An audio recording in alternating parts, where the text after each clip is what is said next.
Isa po ba kayo sa mga taong mahilig mag-alaga ng pusa? At alam niyo ba na mayroong dalang swerte ang pag-aalaga ng pusa? Aside sa kakulitang hatid nila, hindi natin namamalayan na ang ating mga alagang pusa pala ay nagbibigay sa atin ng proteksyon sa negative energy at malas, at sila po ay nagre-release ng kapangyarihan ng swerte.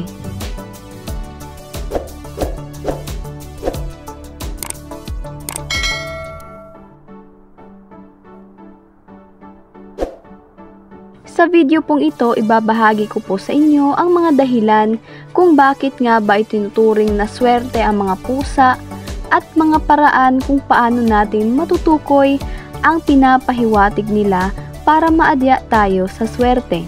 Sa matagal ng paniniwala, ang pusa po ay itinuturing na simbolo ng swerte at magandang kapalaran. Mula sa sinasabing kapangyarihan ng Manikineko sa Japan hanggang sa mga kwento ng pusa bilang bantay laban sa masasamang espiritu, pinapakita ng pusa ang kakaibang aura ng proteksyon at positibong enerhiya. Ang kanilang mahinahon at banayad na kilos na kinikilala bilang tanda ng balanse at pag-asa ay nagbibigay inspirasyon sa mga tao na yakapin ang mga biyayang hatid ng buhay. Sa pagtalakay sa mga kahalagan at simbolismo ng pusa, ating mauunawaan kung bakit ang kanilang presensya ay madalas na nauugnay sa swerte at kasaganaan. Ang mga pusa po ay may kakayahang humanap ng mga good and positive energy sa loob po ng ating tahanan, at ito rin ay mayroong kakayahang ituro sa atin kung saan ang hindi kaaya-ayang enerhiya.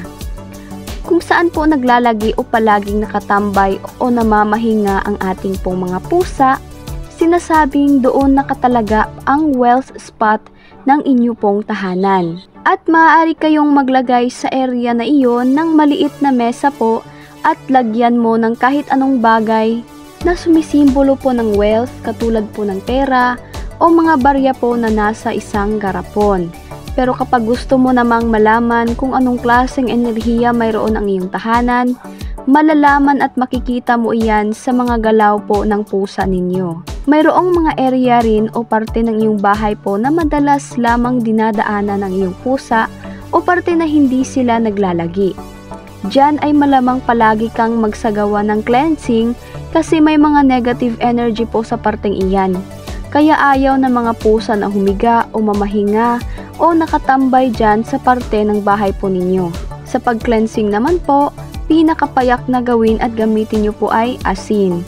Magwisik lamang po kayo dyan sa sulok o area ng bahay na madalas dinadaanan lamang po ng pusa ninyo upang mawala na lahat ng bad energy. Malalaman mo kapag nawala na po yung negative energy dyan sa parte kapag lumalapit na po yung pusa sa area na pong iyan. Ganyan lamang po ang gawin ninyo, mag-cleansing lamang po kayo sa mga area na hindi masyadong tinatambayan o pinapahingahan po ng inyong pusa. Ang mga pusa po kasi ay nag-aadya po sila ng swerte, at kapag nilapitan na nila yung spot na palagi nilang iniiwasan o dinadaanan po noon, ang pusa po ay mag-iiwan na doon po ng positibo at good luck energy. Kaya kung napapansin po ninyo, marami ang nag-aalaga ng pusa sa bahay, aside sa marami ng mahilig din ng pusa dahil sa kanilang cute and adorable appearance po, karamihan sa atin ay hindi alam na nilalayo na pala ng mga inaalagang pusa natin ang mga negative energy na nasa tahanan natin. At nagbibigay o nag-absorb sila ng good luck energy sa loob ng tahanan natin. Kaya tinatawag din po silang wealth activator. At minsan na rin din ba kayo nakapansin na yung pusa po ninyo ay parang iba yung kinikilos niya? Lalo na po kapag galing tayo sa labas ng bahay, sa trabaho, sa galaan o sa eskwela, o kapag kakapasok pa lamang po natin sa loob ng pinto ng ating bahay. Tapos alam naman natin na yung mga pusa natin kapag kakarating lang natin sa bahay ay agad-agad silang lalapit sa atin. Yung parang ginigreet agad nila tayo. Ibig sabihin po niyan ay mayroon tayong nadadala ng mga good and positive energy na galing sa labas, kaya sila lumalapit at inaamoy-amoy po nila tayo. Pero kapag yung pusa po natin ay hindi lumalapit sa atin, kapag kakarating lang natin po ng bahay at tinititigan lamang kayo nito, at tayo naman na amo, mabibigla tayo sa behavior na yun ng pusa natin. Kasi parang feeling natin very unlikely yung mga behavior na yun. Kasi kadalasan sinasalubong tayo ng mga alaga natin kapag galing sa labas. So kapag nag-iba yung behavior po ng pusa ninyo, imbis na sasalubungin kayo ay tinititigan lamang kayo nito, ibig po niyang sabihin ay mayroon kang nadala na hindi kaaya-ayang enerhiya galing po sa iyong lakad. Kaya hindi sila lumalapit. Tinititigan lamang kayo ng pusa dahil sila ay mayroong kakayahan na higupin yung negative energy or negative vibes na nasa sa iyo sa pamamagitan ng kanilang mga mata or titig. Mayroong mga pamahiin din kung paano natin malalaman na swerte o malas ang ating mga wallet o bag sa pamamagitan ng mga alagang pusa po natin. Kapag mayroon po tayong mga wallet dyan o bag na may laman, tanggalin nyo po yung laman ng mga bag ninyo, especially yung wallet po. Kung may laman na perang papel or ATM or credit card, tanggalin nyo po muna. Ang gagawin po ninyo ay tawagin nyo po yung pusa ninyo sa harapan ninyo at buklatin nyo po ang wallet ninyo sa harapan ng inyong pusa. At kapag inaamoy-amoy po ng pusa ninyo ang inyong wallet, ibig sabihin po nito ay walang mga negatibong enerhiya sa inyong wallet at positive energy po ang mayroon sa inyo pong mga wallet. Dahil isa po sa mga katangian na ginagawa ng alaga nating pusa po ay mabigyan tayo ng proteksyon laban sa mga umaaligid na negatibong enerhiya. Kung mayroon naman po kayong sasakyan, yung iba kasi ginagawa din po nila ito para matukoy kung may mga bad energy yung sasakyan po nila. Ang ginagawa po nila ay pinapapasok nila yung kanilang alagang pusa sa loob ng kanilang sasakyan para malaman din nila kung saan yung negative energy sa loob ng sasakyan. Kapag nakapasok na po yung pusa sa loob ng sasakyan at umupo po yan sila or hahanap sila ng spot na uupuan nila at sila po ay nagiging komportable agad, ibig sabihin yan ay maaliwalas at magaan ang enerhiya na nasa loob ng iyong sasakyan. Pero kapag yung pusa po ay nagpupumiglas at tumatakbo o lumalayo agad sa sasakyan na para bang may iniiwasan, ibig sabihin po niyan ay hindi maganda ang hangin na nasa loob ng sasakyan. Kumbaga maaaring mayroong hindi magandang enerhiya sa sasakyan po ninyo at kailangan po ninyo dyan ng cleansing. At kung minsan po may panahon po na napapansin po natin na palaging nangangapit bahay po yung ating mga alagang pusa, syempre yung mga pusa natin lumalabas naman po talaga yan, naggagala. Pero kapag napapansin po natin na palaging wala yung ating pusa po sa loob ng bahay o sa paligid po ng ating tahanan, kahit palagi po natin silang binibigyan ng pagkain, pumupunta pa rin sa kapitbahay at doon nagtatambay.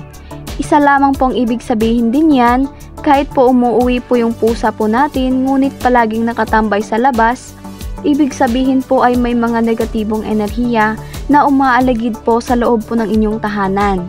Kaya ayaw niyang mamalagi doon, kaya ang dapat po nating gawin ay mag-cleansing lamang para mataboy na yung mga negatibong enerhiya sa tahanan po natin. At ganon rin po, pinakapayak na sangkap ay asin para sa cleansing. Kasi yung asin po ay natural cleanser po iyan ng bad energy at bad spirits. At nire-renew po nito ang energy into positive upang wala ng malas. Kaya palagi nating alagaan ng mabuti ang ating pong mga pusa at bigyan natin sila palagi ng pagkain. At kapag gusto nyo po na makaakit ng good luck energy, gawin nyo rin po ito. Sa pagpapakain din po ng pusa, may mga pamahiin din po yung iba lalo na yung mga taga-ibang bansa kasi naniniwala po sila na nakakarating sa universe yung mga kahilingan nila. Na habang inyo pong pinapakain ang inyong mga alagang pusa, mag-wish po kayo. Mga kahilingan po ninyo ibulong po ninyo sa pusa habang sila po ay kumakain. Ngunit tandaan po ninyo bago kayo bumulong sa pusa ng mga hiling po ninyo, siguraduhin po ninyo na walang ibang tao na makakarinig ng mga ibubulong ninyong kahilingan sa inyo pong pusa. Dahil kapag may mga tao sa paligid po ninyo sa loob ng inyong tahanan na makakarinig ng inyong kahilingan, Ibig sabihin po niyan ay hindi matutupad ang inyo pong mga hiling or wish. Kaya kapag gagawin nyo po ito, siguraduhin nyong kayo lang ang nakakarinig ng hiling ninyo at wala ng iba pa, upang matupad po ang inyong mga kahilingan at upang marinig po ng universe ang inyo pong kahilingan sa pamamagitan po ng inyong mga alagang pusa. Ang mga pusa ay itinuturing na maswerte sa ibang paniniwala, tradisyon at kultura. Dahil ito ay sinasabing mayroong kakayahan na magtaboy ng negatibong enerhiya o masasamang espiritu sa isang tahanan. Sa kulturang Hapon at Tsino naman, ang manikineko o kumakaway na pusa ay simbolo po ng swerte, kasaganaan at magandang kapalaran sa negosyo at tahanan. May paniniwala din na ang pusa ay may malakas na pandama sa enerhiya ng isang lugar. Kapag madalas silang humiga o manatili sa isang bahagi ng bahay, maaaring may positibong enerhiya doon. At ang pagkakaroon ng alagang pusa ay simbolo ng kasaganaan. Walang siyentipikong ebidensya na nagpapatunay po na ang pagkakaroon ng pusa ay direktang nagdudulot ng swerte o kasaganaan. Ang impormasyon na ibinahagi ay para lamang po sa layunin ng kaalaman at hindi dapat ituring bilang isang tiyak na gabay sa pagpapasya sa buhay. At lagi po nating tandaan na ang tunay na kasaganaan at positibong enerhiya ay nakasalalay sa ating mga pagsisikap, pananaw sa buhay at mabubuting gawain. Ano man ang paniniwala natin tungkol sa pusa, mahalagang tratuhin sila ng may respeto at responsibilidad bilang bahagi ng ating mundo. Maraming salamat po sa inyong panonood at sana po ay mayroon po kayong natutunan sa video na ito. Good luck and God bless po sa ating lahat.